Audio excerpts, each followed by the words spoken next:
Hello everyone and welcome to another video, another global video with me, Umber Rays, and here I am.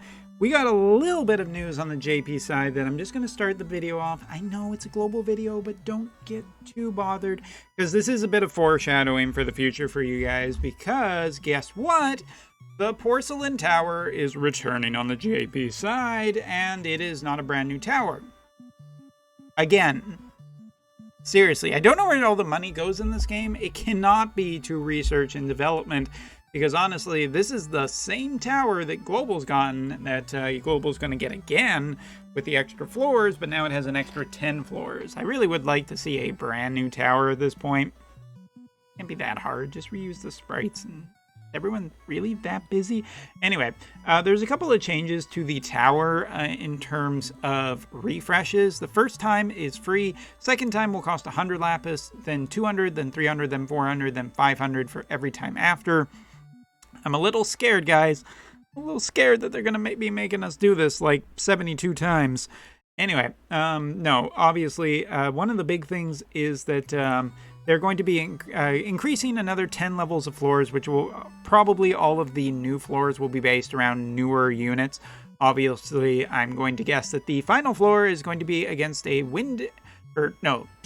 a thunder elemental boss where we have to fight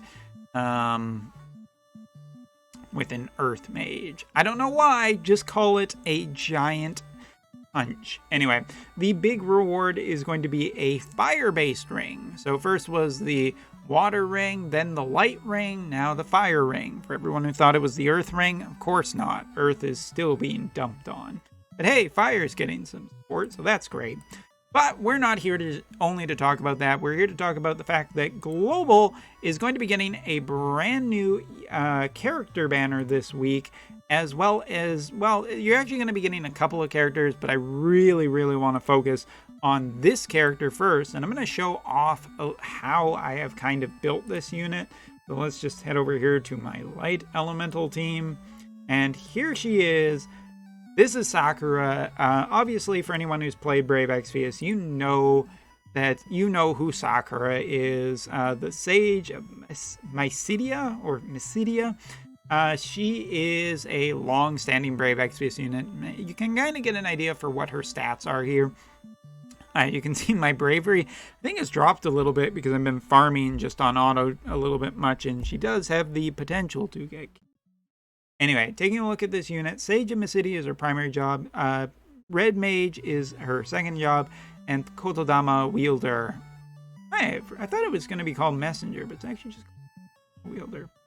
I think I forgot that, actually. Good thing I'm recording this. Anyway, taking a look at the unit, or taking a look at some details about her, Eternal Pain is her limit burst. Thunder's Light is one of her abilities, and Rebel's Intention is another one of her ability. Basically, her primary job is a unique one, and overall, I have to say that Sakura is a really good unit.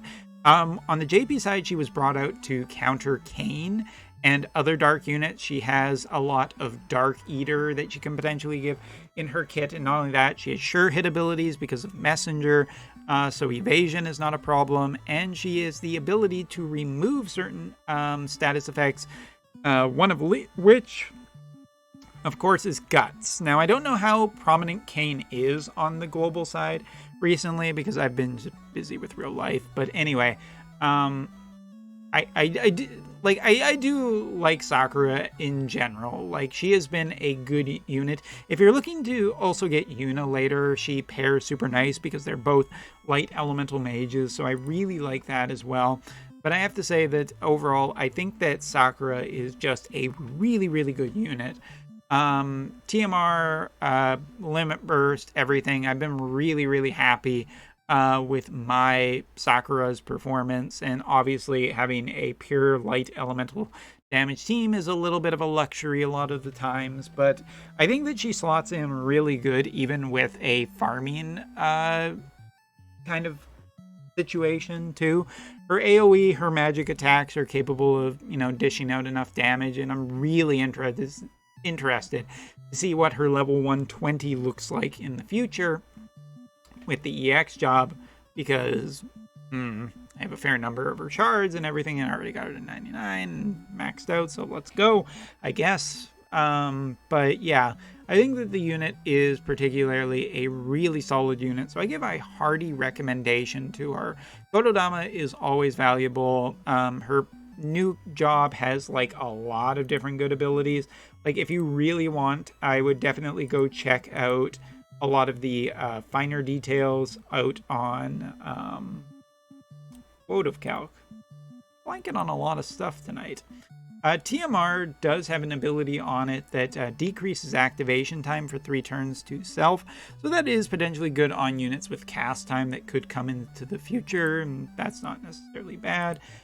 Taking a look at her skills on her main job, again, good damage modifiers.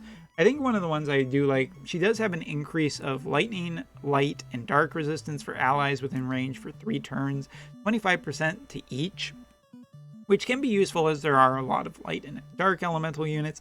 She can also decrease lightning and light resistance to multiple targets. So not only does Sakura potentially pair really well with a light element team, she also pairs potentially really well with a thunder elemental team, which we'll get to talking about that in a second. Recently, I just did my video talking about a brand new thunder elemental mage, which Sakura could do really nicely. But also, of course, one of her attacks that's AoE that can do 220% modifier, but also removes that guts / immortal spirit kind of thing that Kane is so famous for. And as well, one of her other attacks, which has a 265% modifier that also removes that and increases her own spirit penetration for self as well. I really just like Sakura a ton. I think that her sub-job options, like Red Mage, is kind of the one that I think is just okay out of all of it. Like, it's the one that you're probably never going to use. But her messenger abilities just give her enough other stuff that she's, never really runs out of attacks. Sakura is just one of my favorite units, and I give her a hearty recommendation on Global. Kind of a boring chat, a little bit, just because it's just like, yeah, I recommend her. All right, but also taking a look, there is one other character that we have to talk about, and that is Alum. Yeah, Alum. It's weird. Like, when I first saw the unit on, well, I guess it's Alum or Alum or whatever. I always get these names wrong anyway, and then everyone's like, "You're wrong about this," and let me tell you why. All right, but let's talk about Alum really quickly here. And in terms of a unit, it should be noted that she is a 65 cost. So the cost of her shards are also a little bit higher, which is interesting because if you take a look at the Thunder cost lower tier units, there's another unit that was Thunder Elemental that was also kind of higher cost for a lower tier unit. I wonder if the design docs ever intended that, or if it was a horrible. Anyway, TMR skill on hers is a increased defense penetration 15 for self, so kind of a mini old Doa TMR. It is on a spear and on a weapon, so that's something to consider. But yeah, taking a look at Alum's abilities.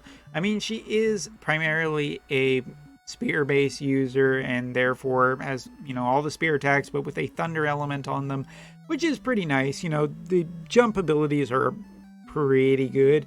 Taking a look at her assassin, though, assassin's a nice little secondary class to have, because obviously she has absorb AP, she has, some defense penetration, she has some status effects on there, so there's some good stuff with that as well. And last but not least, dual gunner, which gives her some potential range. So there's quite a different ways you can end up building this character, and she kind of has some good supports too, increased jump, increased evasion rate, all of that. Missile attack actually increase as well, since she'll never wield a gun, so good way to do that. But of course, resistances are two things that we need to talk about for both of these units. And taking a look at Alum first, to circle back to Sakura, so then I can come full circle and talk about my overall opinions. Alum, minus 10% for slash, minus 10% for strike, 10% against shooting, 10% against magic. Okay, don't think it's anything really great. Feel like it probably even should be a little bit better considering she's a higher cost unit, but not bad is kind of what I'm getting at. Again, I feel like it probably could be a little bit better, but what's there is kind of nice. As for Sakura, coming back around her, 10% piercing resistance and 15% magic resistance, minus 5% for shooting, minus 10% for strike and slash. So talking about both of these characters for a second, Sakura gets a big recommendation for me. Not really much to say about that. But it really, she kind of needs an even stronger recommendation, because one of the things I think if you are going for unit, you kind of just want to get a copy of Sakura right now. Get the free character shards, start building her, then you get Yuna, and then you have a really nice pair and team. And I mean, that has really made a big difference for farming harder content for me recently, and I've really enjoyed that, just having those two units, because they are just pretty tough together. But Alum as well is kind of a decent Thunder unit, like in terms of her stats and everything. She ends up being pretty nice, and she is another Spear user and a Thunder Spear user. In terms of lower cost characters, she's potentially really good. I am hoping that this Alum unit shard reward quest that Global will be getting will also potentially give Globalers a good amount of resources to potentially build her easier than JP has had. But I don't know. That's really kind of putting the cart before the horse in terms of like chat. And one more thing that I think is super important this week is talking about the weapon farm. Because I can find it. This weapon is coming. Now, this is basically can be used by Yuna. It can be used by anyone who can basically equip a staff. And let me tell you, this is one of my favorite pieces of equipment in the game, because it increases lightning and light elemental attacks, which means that anyone who uses Holy or anyone that uses any Thunder abilities are always going to get a really good benefit from this. And the stats on this piece of equipment aren't bad either. Like, it also has 15 magic attack up. It is just an amazing piece. How amazing is it? I made 2 plus 5s. Me. I actually made 2 plus 5s of this thing. This was an absolutely dynamite piece of equipment. I think it's amazing, and I think you guys, whether or not you are getting Sakura, you need to farm this piece of equipment. So that is my incredibly strong recommendation for the week.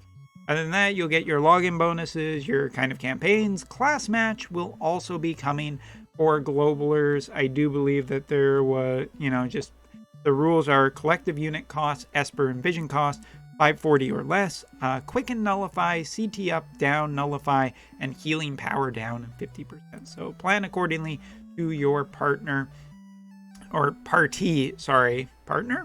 And Frontline WOTV FFB number 8 does talk about the fact that an important update, the addition of the Imbune Fragments of Thought.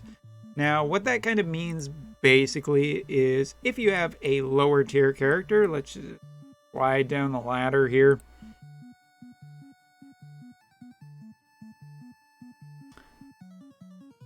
When you are actually like going through to awaken characters now of lower tiers, these kind of equipments or these kind of materials will be basically a rainbow rock replacement. It ends up kind of reducing the amount of rainbow rocks you do need, which is a really nice feeling. Super enjoy it, super like it. There's one for each rarity. You can get them from Soul Metal Exchange. You can get them from events from time to time.